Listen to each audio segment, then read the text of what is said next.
Assalamualaikum warahmatullahi wabarakatuh. Habib Muhammad bin Abdurrahman As-Segaf. Keutamaan menutup aib orang lain. Ada salah seorang yang menceritakan kepada saya, Habib Muhammad bin Abdurrahman As-Segaf Jeddah, sebuah kisah yang sangat menakjubkan. Dikisahkan ada seorang lelaki yang berasal dari kota Madinah Al-Munawwarah telah bermimpi bertemu Nabi Muhammad SAW. Dan ketahuilah, mimpi bertemu Rasulullah adalah hak atau benar. Dalam mimpi tersebut, Rasulullah berkata kepadanya, "Berilah kabar gembira kepada Fulan bin Fulan yang tinggal di kota Mekah bahwa dia akan bersamaku insya Allah." Maka laki-laki itu pun pergi ke Makkah untuk menemui Fulan bin Fulan sebagaimana digambarkan oleh Rasulullah dalam mimpi tersebut. Setelah sampai di Makkah, dia bertanya-tanya tentang si Fulan ini.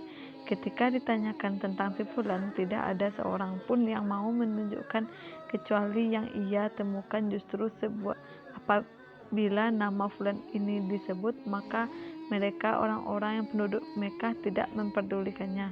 Hingga pada suatu hari ia pun berhasil menemukan sosok si Fulan. Setelah berusaha payah mencarinya, barulah ia tahu bahwa si Fulan ini ternyata seorang yang paling jahat dan paling buruk akhlaknya kepada Allah Subhanahu wa Ta'ala. Dia tidak membaguskan salatnya dan senantiasa melakukan maksiat. Saat berjumpa dengan dia pun bertanya kepada si Fulan, "Wahai Fulan, apakah amalan soleh yang engkau lakukan sepanjang hidupmu yang engkau rasa Allah menerimanya?" Si Fulan menjawab, "Sepanjang hidupku tidak ada amal soleh yang telah aku lakukan yang aku berharap dengannya."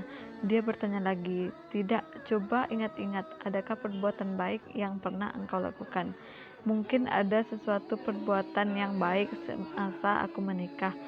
Pada waktu malam pertama, istriku berkata, 'Tutuplah aibku. Niscaya Allah akan menutup aibmu karena aku sedang mengandung atau hamil anak di luar nikah.'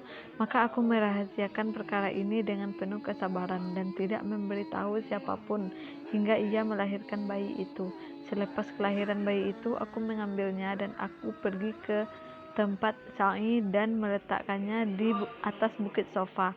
Lantas terdengar jeritan, 'Ada bayi kecil di sini.' Maka ramailah orang-orang berdatangan dan berkumpul kemudian mencari keluarga si bayi ini, dan aku hanya sekedar memperhatikan sampai pembicaraan reda. Kemudian aku pun datang dan berkata, 'Aku akan membesarkan bayi ini sampai keluarganya menuntutnya.'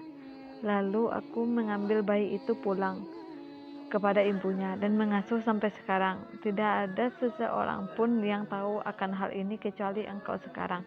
Tidak ada siapapun yang mengetahui tentang ini kecuali Allah Subhanahu wa Ta'ala," jawab Fulan.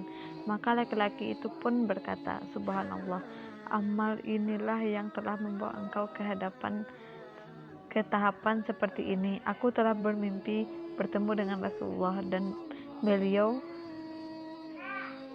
memberi kabar gembira kepadamu bahwa engkau akan bersamanya kelak." Si Fulan pun terkesan mendengar berita tersebut lalu menangis, dan ini menjadi sebab taubat baginya dan penerimaan Allah terhadapnya. Sungguh kisah ini memberikan makna dan pelajaran yang sangat penting. Wahai saudaraku, manusia pada hari ini jika melihat keburukan yang kecil pada seseorang, maka mereka tidak tahu bagaimana menutupinya. Saat ini manusia lemah dalam menutup keburukan orang lain. Di dalam saluran dan program televisi, internet, dan sebagainya, niscaya engkau mendapatkan manusia sekarang begitu suka membuka aib orang lain, bahkan mereka tidak suka menutup aib orang lain. Maka lihatlah dirimu sendiri, duhai saudaraku, yang suka membuka aib orang lain, maka ketahuilah sifat ini adalah sifat buruk yang dimurkai Allah. Dan jika menemukan pada dirimu suka menutup aib orang lain, maka ketahuilah itu adalah sifat yang terpuji dan dicintai oleh Allah. Itu merupakan sifat Allah Subhanahu wa Ta'ala yang agung. Sesungguhnya Allah Maha menutup dan Dia suka menutup aib hambanya. Bahkan setiap manusia perlu melindungi dirinya